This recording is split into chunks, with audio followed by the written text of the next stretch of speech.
एक गांव में कुआं बन रहा था, गांव में कुआं, सभी लोग इकट्ठे हुए, सबने सहयोग दिया। एक आदमी आया, आंखों में आंसू भरे, आधी ईंट का टुकड़ा लिए, मेरी भी श्रद्धा है, मेरी भी आधी ईंट लगा दो कुएं। लोगों ने कहा इतने दीनता से लगा, आधी ईंट लगवा दी, टुकड़ा आधी ईंट का, कुआं बन गया, बनकर तैयार। एक घाट पर कब्जा किया, गांव भर भरे 3 घाट से, हम तो एक घाट से भरे, और कोई कहे तो हमारा लगा नहीं है क्या? हमने भी दिया, पंचायत हो जाए, और पंचायत हो गई। पंचों ने कहा क्या लगा है तुम्हारा जो तुम एक घाट पर कब्जा किए हो? दूसरे गांव के लोग भी आए और सबने कहा एक घाट पर कब्जा किए क्या लगा है? तो कहने लगा कि मैं सौगंध से कह रहा हूं, इस कुएं में आधी ईंट हमारी लगी है, आधी ईंट। पंच बोले जब आधी ईंट लगी है तो एक घाट पर क्या 2 घाट पर कब्जा करो, जाओ।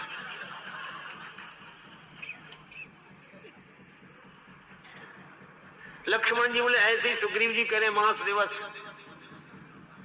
महीना भर भी अर्थ है और 12 दिन भी अर्थ है।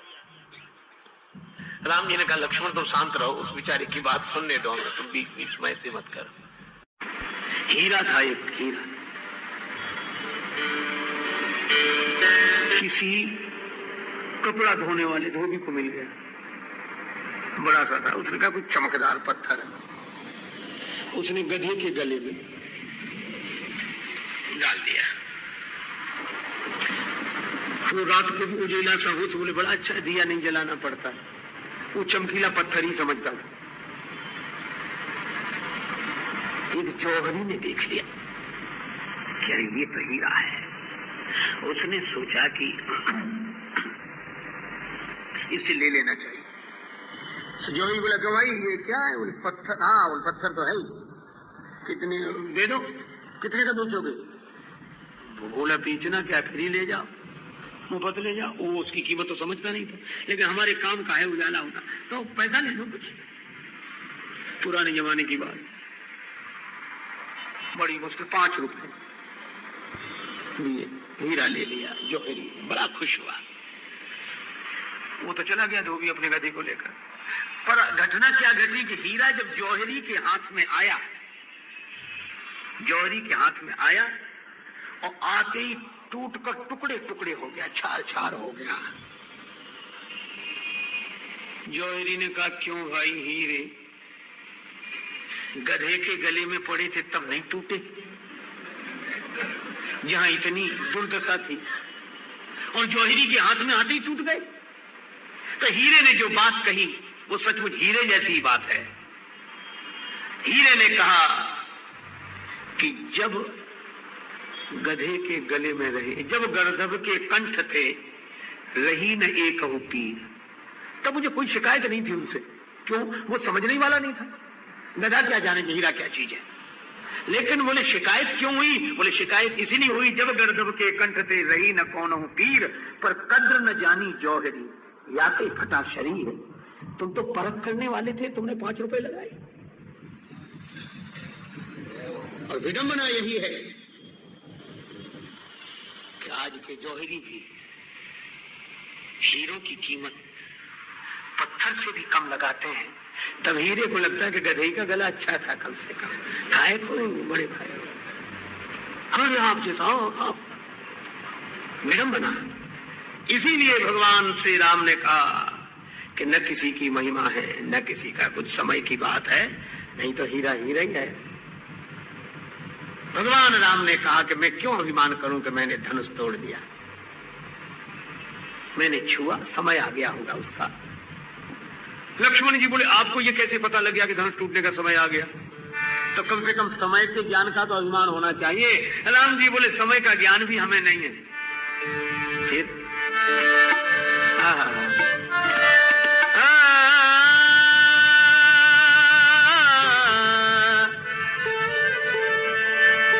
विश्वामित्र समय शुभ जानी,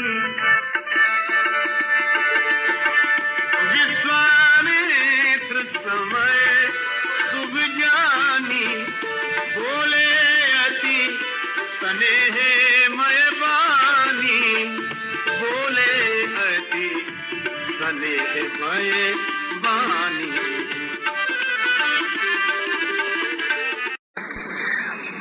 लोग जब दुखी होते हैं तो बड़ा आंदोलन मचाते हैं, आंदोलन करते हैं, शोर मचाते हैं। रोटी कपड़ा और मकान मांग रहा है हिंदुस्तान, पुराना नारा है। रोटी चाहिए, बिल्कुल चाहिए, पर आप विचार करना, भोजन बहुत कीमती है शरीर के लिए, बहुत कीमती है।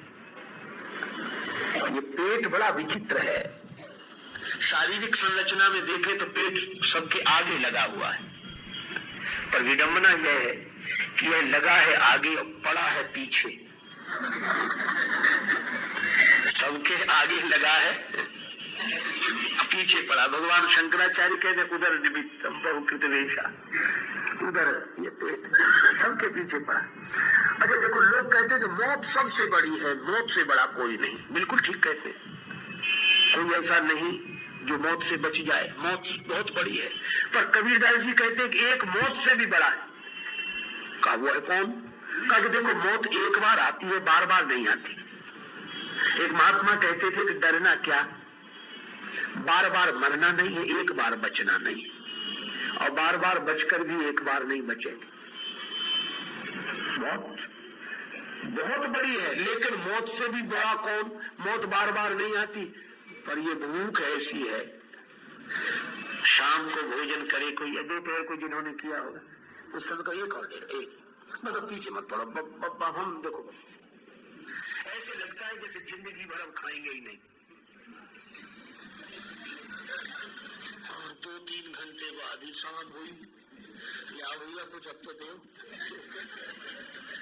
शाम को खूब खिला दिया, बस अब पानी पी लो, दूध पी लो, गोली खा लो। इससे का अगर ज्यादा गड़बड़ी हो तो आज बोला कि गोला नहीं, बोले इतनी जगह होती तो एक लड्डू नहीं खा लेते, और इतना खा ले। लगता है कि भूख गई, पर कबीरदास जी कहते संध्या समय विदा कर दीनी, भोर को आन खड़ी, और कहत कबीर सुनो भाई साधु, मौत से भूख बड़ी। मौत से भी भूख बड़ी। भोजन बहुत कीमती है शरीर के लिए, लेकिन आप एक बात सोचो, भोजन के बिना भी लोग रह लेते हैं। कितनी देर? 1-8 दिन तो रह सकते हैं, व्रत करते तो रहते ही, और बड़े उत्साह से कहते हैं। जो सवेरे से शोर मचाते थे कि कुछ तो दो, कुछ तो दो, उनसे दूसरे जगह पूछ रहे हो, नहीं आज तो हमारा तो मंगल है, हमारा मंगल माने व्रत है। पर व्रत नहीं कहते, कहने में आ गया हमारा मंगल है। हमने एक से कहा कि तुम्हारा ही मंगल है, अरे सबका मंगल है, ऐसा कहा नहीं सोचते हो, व्रत है, ठीक है। तो भोजन के बिना एक दिन रहा जा सकता है, पर अन्न से भी ज्यादा कीमती है पानी। पानी के बिना एक दिन रहना मुश्किल। निर्जला एकादशी एक आती है गर्मी में, कितनी कठिनाई से लोग व्रत कर पाते हैं, पर पानी के बिना भी हम 2 घंटे 3 घंटे रह सकते हैं, ठीक है। लेकिन आप सोचो, हवा के बिना कितनी देर रहोगे? लोग पानी का व्रत कर देते हैं, छोड़ देते हैं, पानी नहीं पिएंगे, अन्न छोड़ देते हैं, पर हवा छोड़ी आज तक किसी ने? हवा छोड़ने में हवा खराब हो जाएगी, बड़ी मुश्किल है। हवा के बिना नहीं रहा जा सकता, पवन के बिना नहीं रहा जा सकता। लेकिन आप कभी सोचो, शोर बचाया रोटी के लिए, शोर बचाया पानी के लिए, किसी ने हवा के लिए शोर बचाया। तो सबसे ज्यादा कीमती है, उसकी जरूरत क्यों नहीं महसूस हो? क्योंकि वह पवन सबका प्राण होने के बाद जिसके बिना एक क्षण नहीं रहा जा सकता, और इतनी आसानी से सबको मिल गया है, तो उसकी कीमत हमें समझ में नहीं आ रही। तो जैसे पवन सबसे अधिक कीमती है, पवन से ज्यादा कीमती कोई नहीं है, पर सहजता से मिल गई है पवन, इसलिए हमें उसकी कीमत समझ में नहीं आ रही। इसी तरह राम जी की लीला में सबसे अधिक महत्वपूर्ण अगर कोई है तो हनुमान जी हैं, पर हनुमान जी इतने निरभिमानी है, इतने आसानी से मिल गए हैं कि हमें उनकी महिमा समझ में नहीं आती। हम अतुलित बलधामम कहते हैं तो लोग सोचते हैं कि शायद होंगे, कह तो रहे तो होंगे भाई। इसीलिए पवन सुत नामा, वे पवन पुत्र हैं। पवन सबसे ज्यादा महिमामय होने के बाद भी दिखता नहीं है और आसानी से मिल जाता है। एक सज्जन बोले, अगर आसानी से मिल गए हैं हनुमान जी तो दिखते क्यों नहीं? हमने कहा पवन दिखते हैं? पवन आसानी से मिल गया है, लेकिन पवन दिखता है क्या? हनुमान जी भी पवन सुत हैं। तो तुलसीदास जी ये कहना चाहते हैं कि वे ना भी दिखे तो भी उनकी उपस्थिति अपने साथ ही अनुभव करो, क्योंकि वे पवन पुत्र हैं, अंजनी पुत्र पवन सुत नामा। अच्छा, एक बात और है, कई बार लोग दिखना चाहते हैं।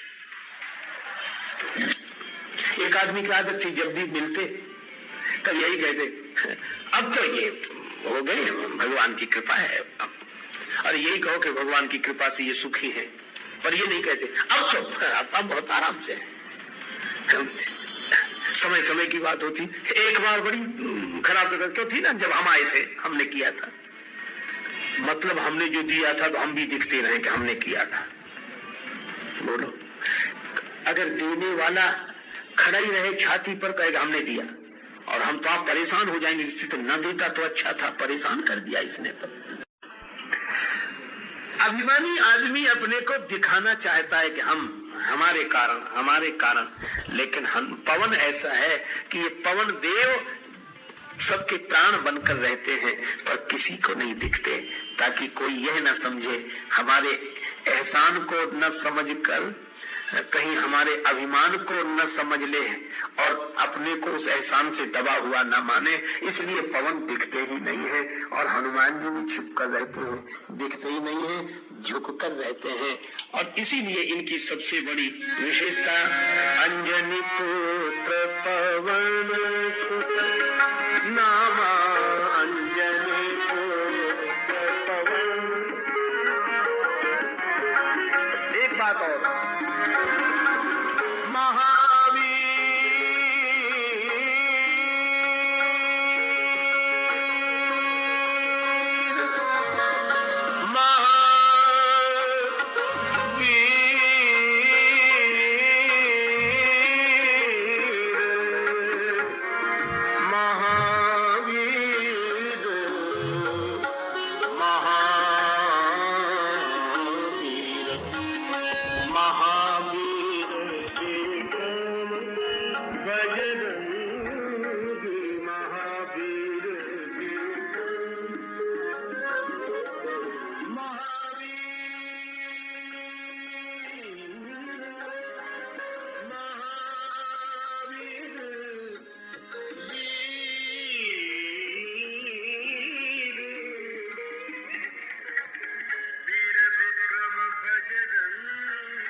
श्री हनुमान जी महावीर है। वीर बहुत होंगे, पर हनुमान जी महावीर है। अच्छा, महावीर कैसे? देखो, रामचरितमानस में सबसे बड़ा बलवान बलि अगर कोई देखना हो तो रावण है। उसके पास बल ही बल है, भुजाओं का बल, 10 सिरता है 20 भुज दंडा, रावण नाम वीर बर बंडा। बड़ा बलवान, बड़ा। देखो, चलत सानन डोलत अवनी, चरणों का बल, भुज विक्रम जा नहीं दिगपाला, वैभव का बल, परिवार का बल, इतना बड़ा तो परिवार है रावण का। तुलसीदास जी बोले, हम तो झंझट में नहीं पड़े गिनने के, गले को पार निशाचर जाती। पर कबीरदास जी ने गिनती की थी, उन्होंने कहा कि 10 लाख पूत, 1 लाख पूत, 1.25 लाख नाती, 1 लाख बेटे और 1.25 लाख पौत्र, ये 2.25 लाख तो परिवार के सदस्य थे उसके। कितना बड़ा परिवार, परिवार का बल, धन का बल, वैभव का बल, और इन बलों का अभिमान। इसलिए रावण जैसा बलवान कोई, बड़ा बली। इसलिए तुलसीदास जी कहते हैं कि बली है, बल है तो रावण के पास, इसलिए रावण है बली।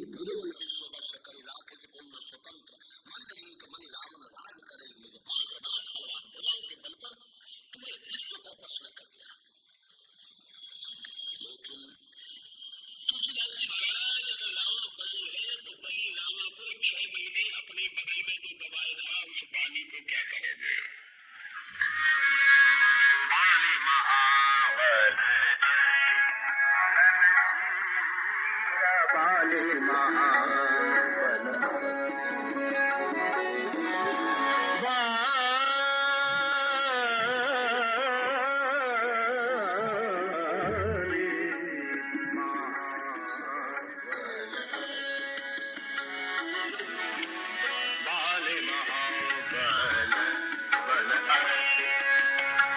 महाबल अति रन देरा बाली महाबल अति बाली महाबल। रावण के पास अगर बल है तो बाली के पास महाबल है, तो रावण यदि बली है तो बाली महाबली है। इसका अर्थ है कि सारे संसार को जिसने अपने बस में कर लिया वह रावण बली, और बली रावण को जिसने अपने बस में कर लिया वह बाली महाबली, और महाबली बाली को भी जिसने एक बाण से धराशायी कर दिया वे राम। ये गुरु जी थे जो तख्त पे बैठ गए, पूजा करनी थी, इतने भी चेले और तो सब सामग्री आ गई, तुलसी जी लेना भूल गए हम। तो एक चेले से कहा कि तुम तुलसी ले आओ। वह बड़ा चालाक वहीं खड़े खड़े बोला, गुरुजी हम जानते ही नहीं तुलसी जी कैसी होती, आपने बताई नहीं, हम तो ले आते। और दूसरे चेले ने सोचा कि ये तो बच गया, अब हमें जाना पड़ेगा। वो भी बड़ा चालाक था, बोला क्यों तुलसी नहीं जानता? अरे तुलसी वही तो होती है, केले जैसे चौड़े चौड़े पत्ते होते हैं जिसके, वही या ले आ। तो गुरुजी बोले तुम भी नहीं जानते? गुरुजी हम तो वही जानते, कहो तो ले आए, अभी ले आए। गुरुजी बोले तुम भी नहीं जानते। तब तो गुरुजी आपको ही कष्ट करना पड़ेगा अब हम लोग। गुरुजी बोले और हम पूजा में बैठ गए, अब हम उठ नहीं सकते, तो एक उपाय है। क्या? तुम तुलसी जी तो नहीं जानते, एक काम करो, क्या तख्त तो उठा सकते हो? अब दोनों घबराए, कैसे मना करें, एक तो तख्त भारी, ऊपर गुरुदेव विराजमान। उठाया तख्त, बोले बगिया में ले चलो। ले गए तुलसी जी के बिरवा के पास, गुरुजी ने कहा रखो तो तख्त है। गुरुजी ने बैठे बैठे तुलसी उतार ली, बोले फिर वहीं ले चलो। फिर ले आए, गुरुजी बोले तुलसी भूलोगे तो नहीं? दोनों चेले बोले गुरुजी एक जन्म की कौन कहे, हम तो 7 जन्म तक नहीं भूलेंगे। पर भगवान राम मर्यादा इसे कहते हैं। गुरुदेव ने कह दिया कह दिया। गुरुजी ने कहा यहीं रहना है। राम जी बोले जो आज्ञा। भले नाथ कही कृपा निकेता। एक महात्मा थे, बड़े अलमस्त स्वभाव के संत, एक दुकान पर पहुंच गए और दुकानदार से बोले ये दुकान तुम क्यों चलाते हो? उसने कहा कि महाराज दुकान पैसा कमाने के लिए। अच्छा पैसा क्यों कमाते हो? बोला परिवार पालने के लिए। अच्छा परिवार क्यों पालते हो? बोला जीने के लिए। महात्मा बोले अच्छा एक बात बताओ जीते क्यों हो? इसका जवाब नहीं। अब महात्मा बोले चलो जाने दो। ऐसा हाथ बढ़ाया, बोले ले परमात्मा के, भगवान के हाथ में एक अंगूठी पहनाते, परमात्मा के हाथ। वो बोला हद हो गई बाबा, इतनी नास्तिकता का प्रचार करोगे? तुम परमात्मा हो जो कह रहे परमात्मा के हाथ में अंगूठी पहना दे? महात्मा ने अपने कान पकड़ लिए, गलती हो गई, अब नहीं कहूंगा। लेकिन एक बात बताओ, ये दुनिया बनाई किसने? बोला भगवान ने, परमात्मा ने बनाई, परमात्मा की है। महात्मा बोले अच्छा दुनिया और अपना देश? बोले वो भी परमात्मा ने बनाया, परमात्मा का है। अपना प्रदेश? बोले वो भी परमात्मा ने बनाया, परमात्मा। अपना जिला? बोले वो भी परमात्मा ने बनाया, परमात्मा। तो अपना शहर? वो भी परमात्मा ने बनाया, परमात्मा। यहाँ रहने वाले? बोले सब परमात्मा ने बनाए, परमात्मा के। महात्मा बोले तो 2 को छोड़ दिया, एक हमें दूसरा तुम्हें। अरे बोले नहीं महाराज कैसी बात करते हो, आपको भी परमात्मा ने बनाया, हमको भी परमात्मा ने बनाया, हम भी परमात्मा के, आप भी परमात्मा के, और इस संसार में जो कुछ है सब परमात्मा का है। महात्मा बोले तो ये हाथ तेरे बाप का है। मैं भी तो कह रहा था परमात्मा के हाथ में अंगूठी पहना दे, चरणों में गिर गया, बोध हो गया। हम लोगों के साथ सबसे बड़ी कठिनाई यही है, उस अद्वैत में हम स्थित नहीं हो पाते। सुख और दुख रहेंगे, ये युग फूटा युग युग से नहीं, सुख का दुख प्यारा भाई है। सुख का सम्मान जहां होता, दुख की होती पहुनाई है। देखो बड़ी सीधी सी बात है, जहां सुख वहां दुख। बड़े हैं कोहो सहरा भी, हाँ? कहीं सर्दी कहीं गर्मी, ये कुदरत के नजारे हैं, और उन्हें भी प्यास लगती है जो दरिया के किनारे हैं।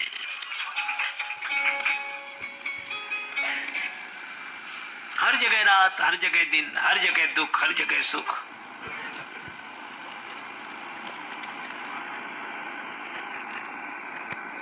और इस दुख के समाधान के लिए सुख बनकर भगवान आते हैं। इसलिए हमारे जीवन के दुख को मिटाने के लिए भगवान, यह युग फूटा युग युग से नहीं, सुख का दुख प्यारा भाई है। सुख का सम्मान जहां होता, दुख की होती पहुनाई है। जो सुख चाहेंगे तो दुख कहेगा हम अपने भाई के बिना कैसे रहें, वो भी आएगा पीछे पीछे, आता ही है। जहां सुख वहां दुख। लेकिन जो श्रमजीवी श्रम सेवा में सुख की करते परवाह नहीं, मजदूर सेवा करने में सुख की कोई परवाह नहीं करते, तो दुख दूर वहां पे खड़ा रहता, कहता कि मेरा निर्वाह नहीं। वे बड़े स्वस्थ रहते हैं, ना ब्लड प्रेशर, ना डायबिटीज, ना टेंशन, कुछ नहीं, वहां ये सब नहीं आते। लेकिन जो योगी सुख को लात मार केवल दुख को अपनाते हैं, जो योगी सुख को लात मार केवल दुख को अपनाते हैं, तो उनसे दुख छुड़ाने को सब सुख पीछे पड़ जाते हैं। यह नियम है। और जो संत साधना में दुख को ही अपनाते हैं, तो उनसे पीछा छुड़ाने के लिए सुख उनके पीछे पड़ जाते हैं। नियम है। तो जहां दुख वहीं सुख, जहां समस्या वहीं समाधान। कल की कथा में हम लोगों ने सुना राजाओं की समस्या, तो श्री परशुराम जी के प्रकट होने से समाधान। पर एक बात है, साबुन कपड़े को तो धो देता है, साबुन कपड़े के मैल को साफ कर देता है। लेकिन एक बात है, क्या कि साबुन को भी धोना चाहिए कि नहीं? नहीं, साबुन कपड़े को तो साफ कर देगा, खुद मैल बनकर रह जाएगा। तो कपड़े का मैल धोएं साबुन से और साबुन को धोएं जल से। इसी तरह राजाओं की समस्या, ये मानो कपड़े का मैल, और इसको धोने के लिए साबुन की तरह भगवान परशुराम, और भगवान परशुराम ने इन राजाओं की समस्या के मैल को धो दिया। और राम जी की वाणी जो जल के समान बही, उन्होंने परशुराम जी महाराज के मन में आए हुए अभिमान के मैल को धो दिया।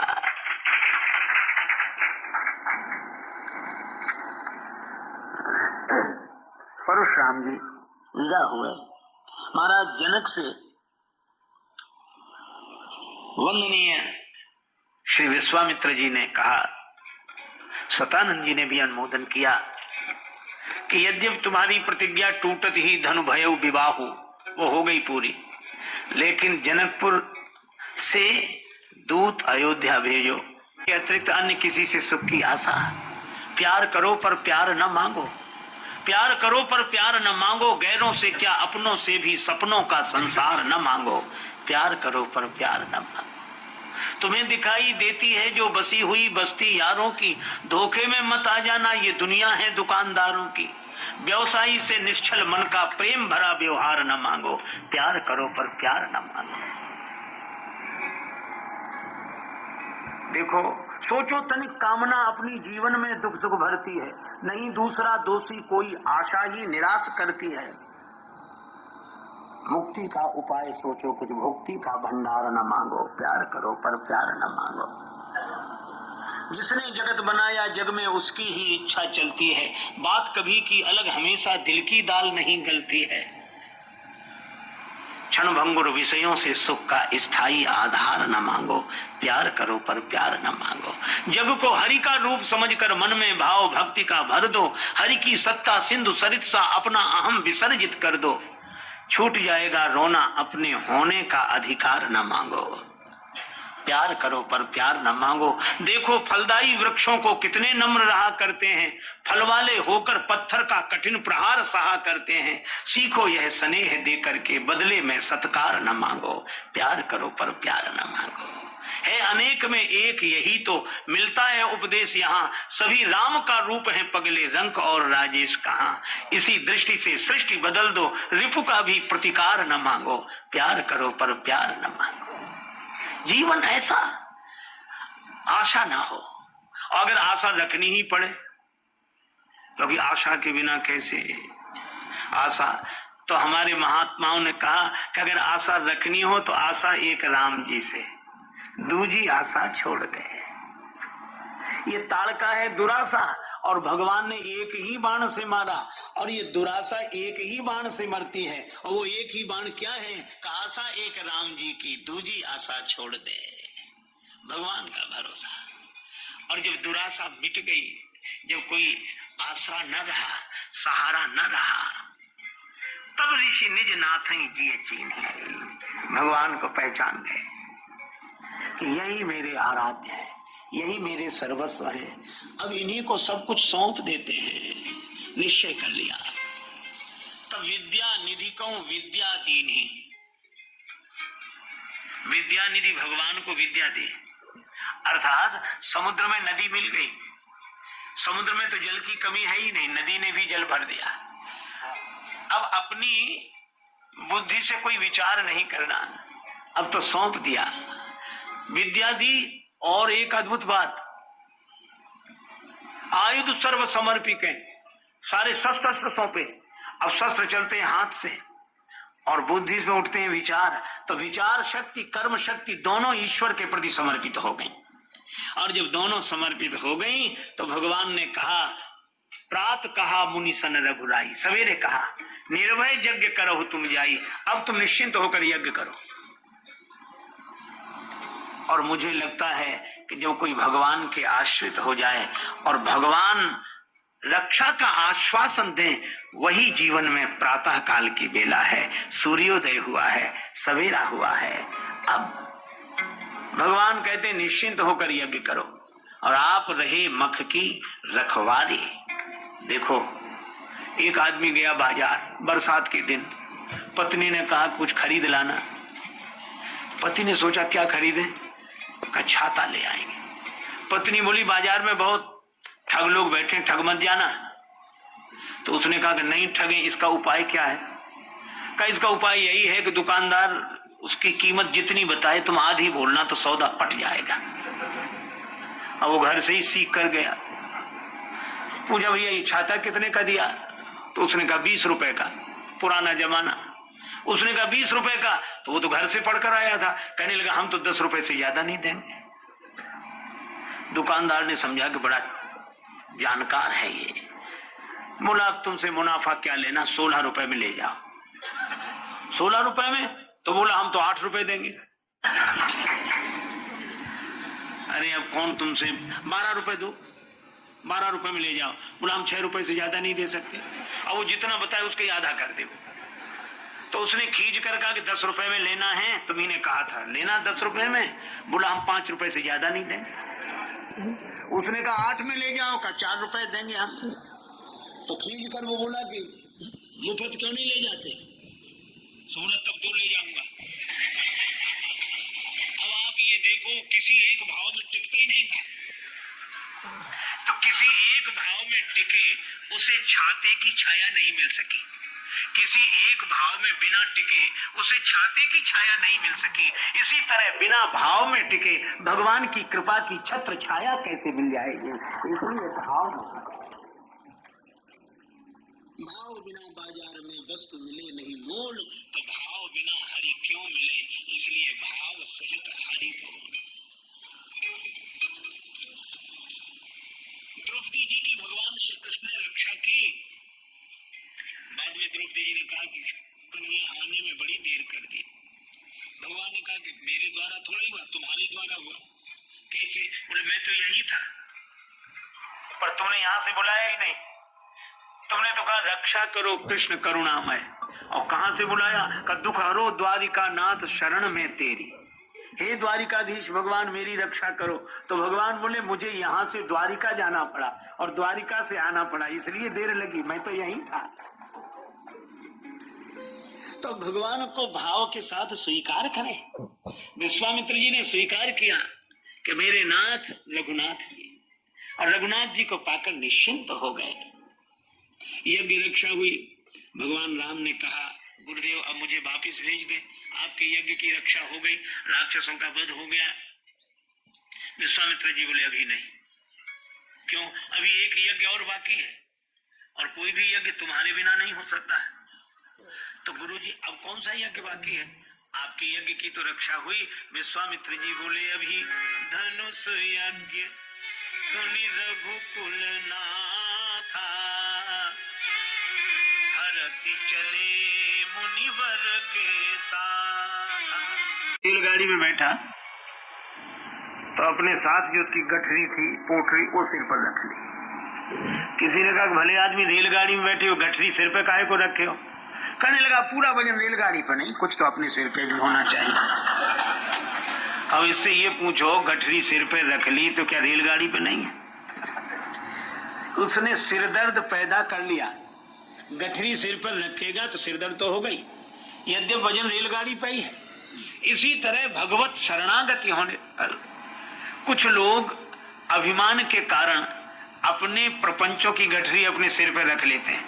वजन तो भगवान पर ही है, लेकिन वे अभिमान के कारण अपना सिरदर्द पैदा कर लेते हैं। और जिन्होंने ये सिरदर्द मिटा दिया, जो भगवान के प्रति समर्पित हो गए। एक बार एक महात्मा जी ने अपने 3 चेलों को उपदेश दिया कि बेटा कुछ परोपकार का काम किया करो। तीनों बोले जरूर करेंगे गुरुजी। लेकिन क्या होता परोपकार? बोले भूखे को भोजन, प्यासे को पानी, गरीब की सहायता, दीन दुखी की सहायता, यही सब परोपकार होता है। तीनों बोले करेंगे। एक काम जरूर किया करो। हाँ गुरुजी जरूर। दूसरे दिन शाम को लौटे, कुछ परोपकार का काम किया। हमारा किया क्या? बोले एक बुढ़िया सड़क पार नहीं कर पा रही, हमने उसका हाथ पकड़ा, उस बुढ़िया को सड़क पार। बहुत अच्छा, आशीर्वाद करना चाहिए ऐसे। अब दूसरे से पूछा तुमने? दूसरा चेला बोला गुरुजी हमने भी उसी बुढ़िया को सड़क पार करा।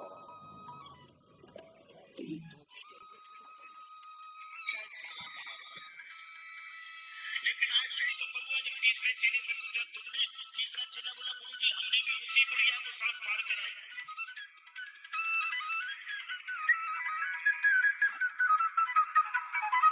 अब गुरुजी के आश्चर्य का ठिकाना नहीं रहा कि 3 की जरूरत क्यों पड़ी, क्यों पड़ी? तो तीनों बोले गुरुजी दरअसल बात ये थी कि बुढ़िया को सड़क पार करना ही नहीं। तो तुमने सड़क पार क्यों कराई? बोले हमें परोपकार करना था। तो हमने बुढ़िया से कहा चल तुझे सड़क पार कराएं। वो बोली हमें नहीं जाना, तुझे नहीं जाना, पर हमें तो परोपकार करना है। तो उसने जिद की तो दोनों हाथ पकड़ लिए और खींच कर ले जाओ तो वो गालियां देने लगी। तो तीसरे ने हाथ पकड़ा, तीनों ने मिलकर परोपकार कर दिया। गुरुजी बोले मूर्खों, वो गाली देती रही तो भी तुम्हें समझ में नहीं आया? बोले गुरुजी आप ही तो कहते थे कि अच्छे काम में गाली भी मिले तो परवाह नहीं करना चाहिए, कर देना चाहिए।